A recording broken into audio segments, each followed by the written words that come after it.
Radio Sport. Radio Sport. Alors du coup, Ludovic, tu fais partie de l'équipe médicale. Qu'est-ce que fait précisément l'équipe médicale sur le Tour de France? Alors l'équipe médicale, il y a deux parties de l'équipe médicale. Il y a une partie qui est vraiment dédiée pour les coureurs et une seconde partie qui s'occupe de la caravane publicitaire qui fait partie intégrante du Tour de France. Donc il y a combien de personnes dans l'équipe médicale du coup? Alors maintenant, on doit être une trentaine. Une trentaine? Une trentaine. Il y a donc 3 ambulances avec médecins, infirmiers anesthésistes sur la caravane.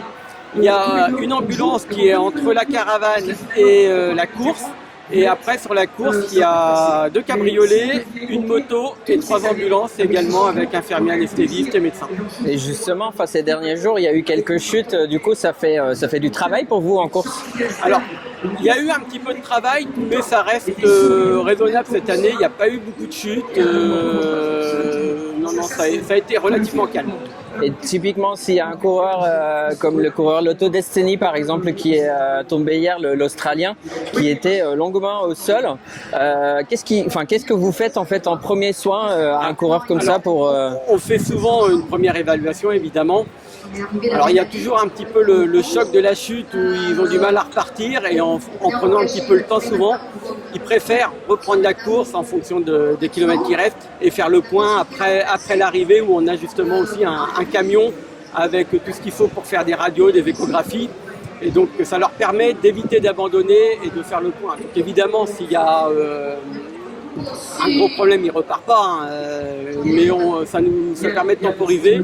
Et il y a aussi ce qui concerne les commotions cérébrales où on a quelques questions, donc faut prendre le temps de bien les examiner et d'interroger un petit peu. Ouais, parce que là il y a un protocole spécifique, si je me trompe pas, si jamais effectivement c'est avéré, le coureur est obligé de quitter la course. Ouais, il y a quelques questions. Alors on arrive très vite, contrairement à la personne lambda, on est juste derrière, donc on arrive très très rapidement sur une chute. Et souvent, c'est ce qu'on appelle la perte de connaissance initiale, ils récupèrent rapidement. On prend le temps de leur poser quelques questions, leur nom, leur prénom, sur quelle course ils sont, la date, des choses comme ça. Et en fonction des réponses, ça nous permet d'évaluer le degré de gravité. Et là, par exemple, quand il y a un coureur qui a une suspicion de fracture, par exemple, il va donc dans le camion à l'arrivée, ou alors est-ce qu'il privilégie le camion à l'arrivée ou est-ce qu'il privilégie d'aller directement à l'hôpital pour être soigné derrière? Alors, on privilégie le camion à l'arrivée parce qu'on a vraiment un radiologue sur place, on a un chirurgien et ça permet de bien poser les conditions. Et s'il y a besoin d'aller plus loin, on peut après aller sur des urgences d'un hôpital.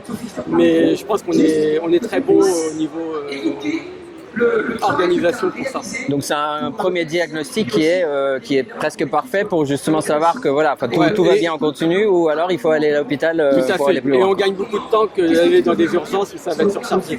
Et toi particulièrement tu es à moto. À moto tu fais quoi en spécifique par rapport à tes collègues qui sont en cabriolet? Alors en moto on part devant le peloton et on est là pour sécuriser l'échappée. S'il y en a une. Donc dès qu'il y a plus d'une minute d'avance, on se place derrière l'échappée et on est là en premier recours s'il y a une chute. C'est pas un cabriolet effectivement, mais souvent une échappée. Il y a moins de coureurs, donc ça suffit pour faire une première évaluation s'il y a un problème. Et les petits problèmes médicaux comme des piqûres d'insectes, des choses comme ça, des problèmes au niveau des yeux. Et s'il y a une chute, je fais une première évaluation médicale et il y aura toujours rapidement soit un cabriolet, soit une ambulance pour le seconder.